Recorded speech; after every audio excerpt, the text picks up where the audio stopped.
Les compré unas hojas. Vamos a ver.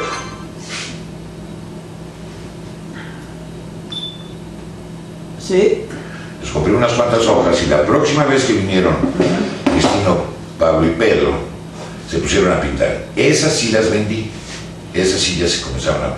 Ahí fue Cristino que, para romper el hielo en esa relación que se tiene con la hoja, que tú no sabes qué es lo que vas a pintar, él inventó el marquito. Él le puso el marquito, porque Pablo no le ponía la greca, y Cristino sí, y eso se volvió también típico. Pero el primero que pintó las grecas en torno al papel, en el borde de fuera, fue Cristino.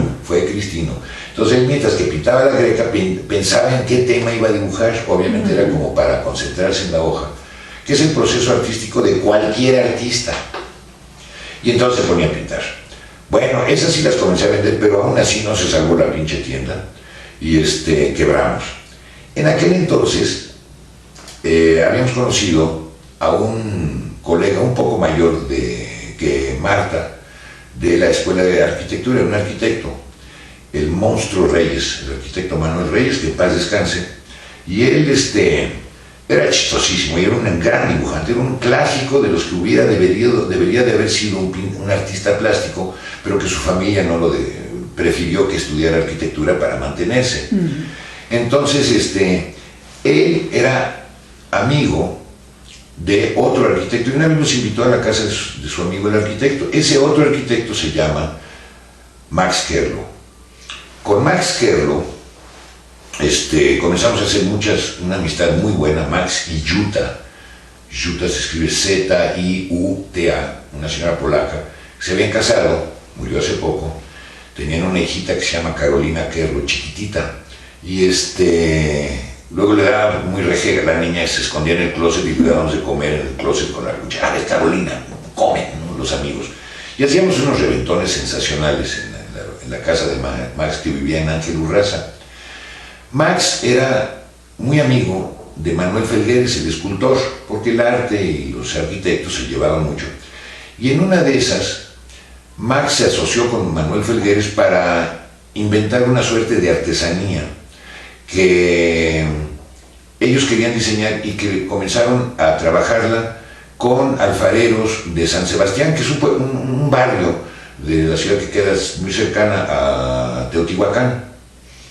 Y ahí Max y Manuel se encontraron una familia de alfareros, y esta familia de alfareros, que vivían de hacer copias de cosas aztecas y meterse a los turistas a las pirámides, comenzaron a producirle a Max toda una línea de artesanías. Tenían un taller en San Jerónimo, toda una línea de artesanías, y esta línea de artesanías de barro negro, pintado con acrílico afuera, esgrafiado y pintado, lo hacían en San Sebastián, lo traían a México, y del taller que habían rentado en San Jerónimo, lo distribuían entre tiendas de artesanías que iban creciendo en la Ciudad de México. Cuando cerró la tienda, mi tienda, yo le pedí chamba a Max, y me dio chamba. Y yo tenía una motoneta Islo con sidecar, y en esa distribuía yo el producto por todos lados. Y yo dejé de trabajar con Max cuando entré como redactor nocturno en el periódico Ovaciones. Pero antes de eso, cuando Max y Manuel Felgueres comenzaron a tener éxito con sus artesanías, se asociaron con Sergio, el hermano de Max, y rentaron una casona vieja y muy destruida en San Ángel, en la calle de la Amargura, y ahí pusieron lo que se llamó el Centro de Artes y Artesanías. Y el logotipo lo diseñó, cosa rara, otro arquitecto que se volvió músico, que era Joaquín Gutiérrez Heras, Quinos, que ha hecho un importante compositor mexicano, pero todos éramos muy jóvenes. Max me lleva como 8 o 10 años de edad. Yo tendría 18, Max 29 o 30, en esos años. Entonces, cuando Max finalmente remodelaron la casa y la abrieron como tienda de artesanías, lo primero que comenzaron a buscar fueron proveedores. Y fue en ese momento que yo le dije a Max: oye Max, cuando yo tenía mi tiendita trabajaba yo con 3 amigos míos de mi edad, Pablo, Pedro y Cristino, y me los llevé al Centro de Arte y Artesanías, y ellos Y Max vio las cosas que ellos habían hecho para mí en Village, le encantaron y los invitó a que dibujaran en el segundo piso del Centro de Arte y Artesanía. Fue cuando yo fui otra vez, les dije le pedí a los papeleros, a los que hacen el papel amate, que por favor nos vendieran más. Vendían lo que se llaman guaraches, las de 40 por 60, y ahí comenzaron a pintar y a pintar y a pintar los tres, Pablo, Pedro y Cristino, los tres comenzaron a pintar. Yo creo que el más tradicional era Cristino, pero sus temas eran muy diversos. El menos competente, pero menos competente era Pedro, que le gustaba demasiado el chupe.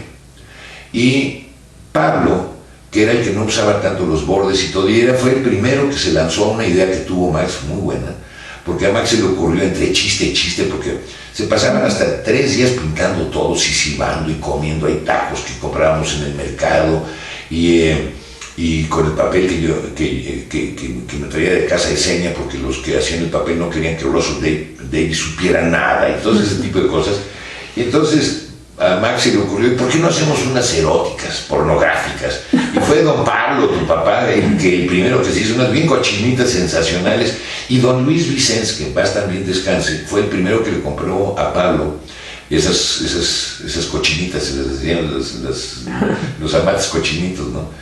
Y en ese proceso yo aprendí a pintar papeles amate también, y me sentaba yo con tu papá y tu tío y don Cristino, y yo también dibujaba mis hojas, porque yo también necesitaba, además de mi sueldo, también necesitaba más lanita. Yo me llamé Crispino Sánchez. Yo me puse Crispino Sánchez, y por allá hay un chingo de papeles pintados por un tal Crispino Sánchez de Ameyaltepec, que no era más que yo, pero me aprendí el modo muy bien, tanto así que yo luego hice varios murales. Un mural para una agencia de publicidad que creo que era Walter J. Thompson, una cosa así, que estaba en Constituyentes. Le pinté toda la entrada de la subida de las escaleras al estilo de, creo que eso fue en el 68, que se los pinté grandotote, el muralote, y luego en Inglaterra hice otros murales, en fin. Para entonces, yo ya había hecho un nexo muy lógico entre los que producen el papel y los que pintaban el papel. Se juntaron los artistas y los productores, se juntaron aquí en México y comenzaron a comprar de manera directa. Ya luego los de Pahuatlán y de San Pablito ya fueron directamente hasta Meyaltepec. La parada siempre era Xalitla, que siempre se ha dado a conocer más de lo que merece, porque Xalitla está junto a la carretera. Meyaltepec en aquel entonces no tenía ni camino, era a punta de burrazo, ¿no? Del lomo de burro.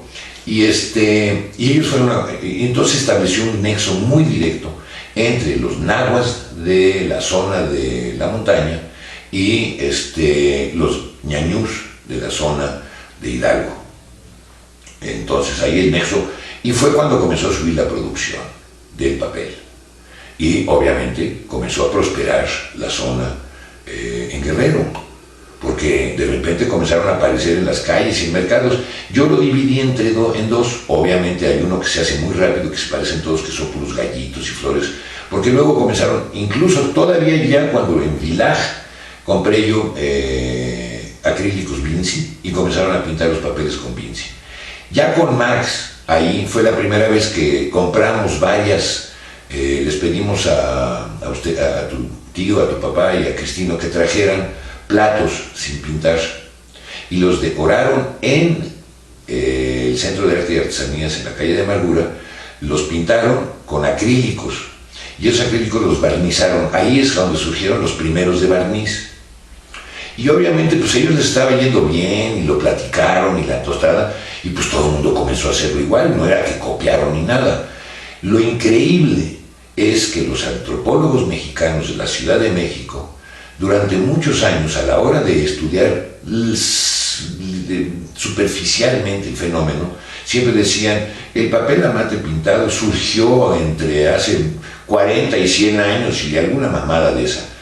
Tuvo que ser don Jonathan Amit, que se fue a vivir a Meyaltepec, que aprendió a hablar perfectamente bien el náhuatl, que luego hizo este increíble libro que se llama El universo del amate. La tradición del amate. La tradición del amate, sí. Exactamente. Y ahí él, que supo perfectamente bien de lo que se trataba, me invitó a escribir el prólogo y está tal cual la historia que te estoy contando, con menos groserías y menos detalles. Ahí creo que me equivoqué porque hablé de Melesio Reina como siendo de Xalitla, cuando en realidad era de Ameyaltepec. Pero básicamente esa es la historia.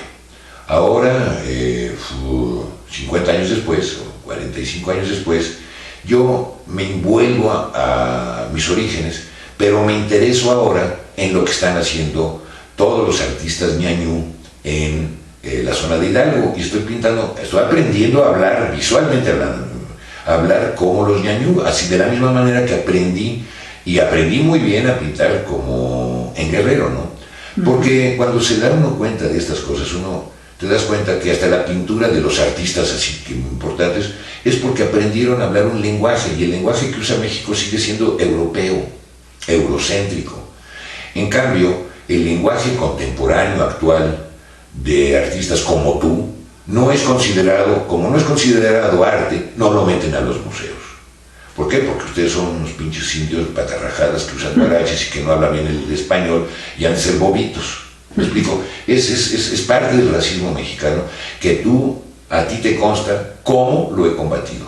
En el caso tuyo, yo recuerdo perfectamente bien cuando tú me viniste a visitar en casa de una amiga que vivía en San Jerónimo, una fotógrafa llamada Lourdes Grobet, y me trajiste los dibujos que tú habías hecho sobre cartulina y que te ganaron un premio estatal de dibujo. Yo no recuerdo eso. Y poco después, cuando mi sobrino Alejandro abrió su taller de grabado, tú te integraste a ese taller de grabado y aprendiste ese oficio. ¿En el 82? En el 82, o sea, estamos hablando de un periodo de tiempo que parece de la precolombia para acá, del prehispánico para acá, pero que en realidad fue sucediendo pasos muy lógicos, uno tras el otro, para conducirnos a estos momentos en que a mí me dio mucha felicidad cuando se ganó la zona, el premio nacional por artesanías. Yo hubiera preferido que se lo ganaran por arte, pero ya ves. Y me dio mucha tristeza y tomé partido cuando ese premio generó una confusión tan grave que no sé en qué tú ya me contarás tú después en qué se desenvolvió, pero entre medio todavía, antes de Jonathan Navid, hay un libro de Jaime Saldívar, que escribió también sobre un libro muy bonito, un coffee table book, que escribió sobre 4 artistas que yo creo que son de San Agustín Huapan, no de Ameyaltepec ni de Xalitla, no me acuerdo, y no me acuerdo cómo se llama, pero por ahí anda, si le pones en Google, Antonio Saldívar, algo de Amate, y entonces te sale, luego lo buscamos. Quizá el ciclo mágico de los días de Abraham Mauricio Salazar. Quizá, ¿no? Era uno solo, Abraham Mauricio Salazar. Sí. Antes de eso había una señora que se llamaba Cora Van Milligan, no me acuerdo bien cómo se escribe, pero sí se pronuncia, que ella en una galerillita que tenía en la zona rosa presentó obra del chico, bueno, no me acuerdo cómo era su apellido, pero que le puso Tlaminque, Pancho Tlaminque, y así exhibió las cosas, pero muy deformadas, porque Pancho Tlaminque realmente no pintó a su usanza, sino a la usanza de Cora. Y han habido otros casos de ensayos y artículos y textos, la gran mayoría ignorantes de la verdadera origen. Yo creo que mi gran logro, sin el cual realmente no hubiera existido este fenómeno, es haber establecido un puente directo entre quienes producen el papel y entre los artistas que lo cubren. Y no quiero decir que lo decoran, porque la palabra decorar no entra al caso. Entre los cubren. La división que yo hago cuando salen al mercado y se pueden comprar frente al Bazar Sábado y en los mercados de artesanías y todo, es que hay uno que es totalmente decorativo y el otro que es totalmente autoral, como lo fue el gran álbum, el portafolio de grabados que se produjo en Artegrafías con un prólogo mío y otro prólogo de Guillermo Bonfil Batalla, el autor de México Profundo. Pero también creo que cabría mencionar, ahora sí hablando del papel, y de la escasez que me parece ahora existe, del enorme desacierto por parte de Fonarte, que en algún momento dado, en los inicios del papel, aceptó un pedido de un japonés loco que compró 1 millón de hojas y que prácticamente devastó toda la zona donde crecen los árboles de amate, en San Pablito, Pahuatlán, en Hidalgo, y que los obligó en Puebla. Bueno, ¿sabes qué? Vamos a hablar de la zona Ñañú, porque son varios estados que abarcan la zona Ñañú, y que los obligó a buscar el amate blanco hasta San Luis Potosí, en otros lugares, pero que también los obligó a otra cosa que es tremendamente trágica. Los obligó a tratar el papel del árbol de la mora con cloro. Y el cloro ha causado y esto es importantísimo y creo que deberían de cerrar fila todos los nahuas con los ñañús, porque está causando una altísima incidencia de cáncer cerebral. Cuando ellos aclaran la corteza del árbol antes de batirla sobre la tabla, usan cloro, y ese cloro en pailas grandes lo tiran y al traspatio y entra al manto freático de la zona y los pozos se están llenando de cloro. Y la otra, que es terrible, es la sosa cáustica. Entonces, entre el cloro y la sosa cáustica que ahora usan en esa región Ñañú para producir el papel que les sirve de soporte a los de Guerrero, está causando gravísimos males y daños cerebrales y otros males. Y el gobierno no hace nada, y el Fonarte no hace nada, y creo que ese es un asunto que, si no lo digo yo, alguien lo va a tener que decir, pero tal vez Samuel Campos, Samuel Campos, que es un ñañú, un estudioso, artista y pensador, medio periodista también, que él está muy alarmado con esto. Entonces yo creo que con eso tú tienes algunas preguntas. ¿Cuándo llegas por primera vez a la región del Alto Balsas, allá en Meyaltepec? No, pues yo me acuerdo que estaban chiquitititos mis hijos. Yo creo que si Matías nació en el 63, probablemente en el 65, muy temprano, fui a visitar yo a tu papá y a Cristino. Pedro me llevé menos con él porque yo no chupaba y él chupaba demasiado y siempre andaba medio pedo y la tostada. Pero Yaelita creo que tenía 3 años o 4 años. Ella es digamos que en el 66 o 67, que por primera vez viajé yo personalmente allá. Y pasamos un buen rato, tanto así que a Yaelita, cuando nos íbamos ya para regresar a México, no la encontramos. Se había escondido porque se quería quedar allá, le gustó mucho. Y obviamente también yo aprendí a entender mucho del náhuatl, no lo hablo como me gustaría, pero yo creo que puedo descifrar puedo traducir, no descifrar, puedo traducir casi todos los nombres de los lugares en México, porque entiendo el mecanismo del náhuatl y a mi manera tengo toda suerte de diccionarios de náhuatlismos y todo. Y tú lo sabes, siempre te pregunto cosas, pero basadas en algo muy especial, como por ejemplo la diferencia en Tlatelolco o Tlaltelolco, ¿te acuerdas de eso? Que quiere decir 2 cosas distintas. Y no nos damos cuenta de eso. Pero bueno, esa fue una de las preguntas que te respondo. ¿Y la otra? ¿Y entonces ya se había extendido la pintura en papel amate en la región? Cuando fuimos, no, todavía no. Era muy localizada para unas cuantas gentes. Acuérdate, todavía no existían telegrafías, todavía el mercado no se acostumbraba a ver eso, todavía los demás no aprendían. Mashela fue un lugar donde se aprendió muchísimo y ahí más mujeres que hombres pintaron. Mashela fue muy interesante. El propio Jonathan Amit se pasó más tiempo en San Agustín Huapan que en el propio Meyaltepec, estuvo en los dos. Yo lo conocí en Meyaltepec y antes de él había estado una antropóloga que se llamaba Peggy, que no me acuerdo de su apellido. Y luego también se interesó en este asunto Gobi Stromberg, pero Gobi también de manera muy superficial, muy simpatética, con mucho entusiasmo y todo, pero bastante desconocedora, ¿no? Peggy Gold, creo. Peggy Gold. Peggy Gold. Tú sabes tanto como yo, o más, pero yo me acuerdo que Peggy Gold, pero yo no creo que ella aprendió a hablar el náhuatl, no como Jonathan Amit, pero te puedo asegurar que ninguno de los antropólogos mexicanos sabe hablar náhuatl. Parece que fuiste también antes de que te fueras para Inglaterra, ¿no? Porque yo me acuerdo que le decías a mi papá que había que dejar a las mamatías ahí y llevarme bromeando, ¿no?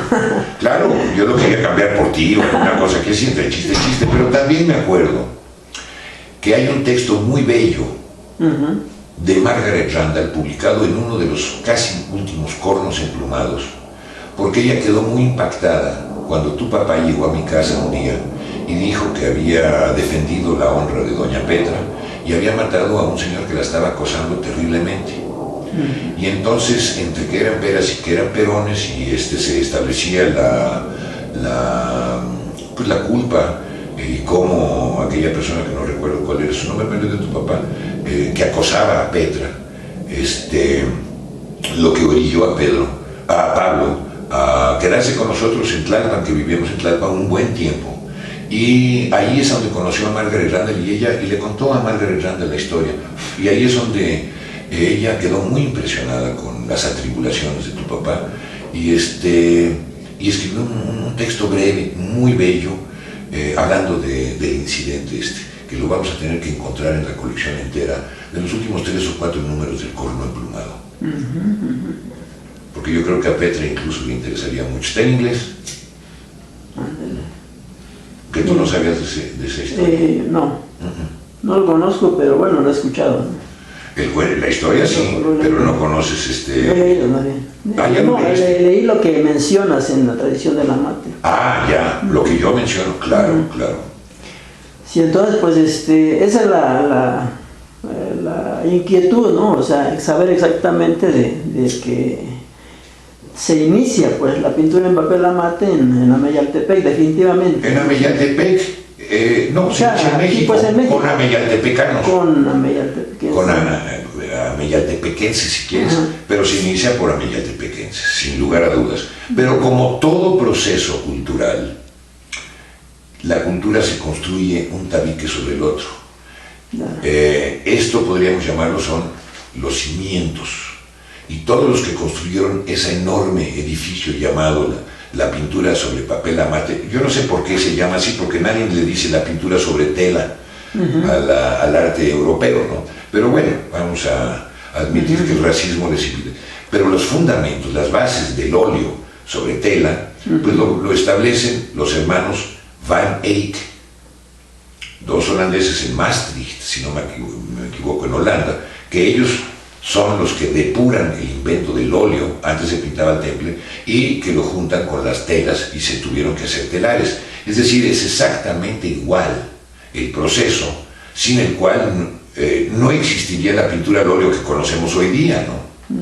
Y que ahora ya no es al óleo, ya casi nunca pinta el óleo, sino que pintan con miles de otros materiales, sobre tela, en fin. Pero en fin, es una cosa que hay que... es decir, yo cuando veo un papel amate en la calle, Nicolás, yo puedo casi prácticamente distinguir el estilo de los papeles y saber si son de San Agustín, de Ameyaltepec, de Maxela o de Xalitla. ¿Por qué? Porque para quien sabe, se nota. Como de la misma manera que tú puedes notar el arte alemán, que se distingue del arte francés, que se distingue del arte japonés. Es decir, es para quien sabe, es claramente evidente. Para quien no sabe, todos son indígenas que pintan igual. Vuelvo a un pequeño dato.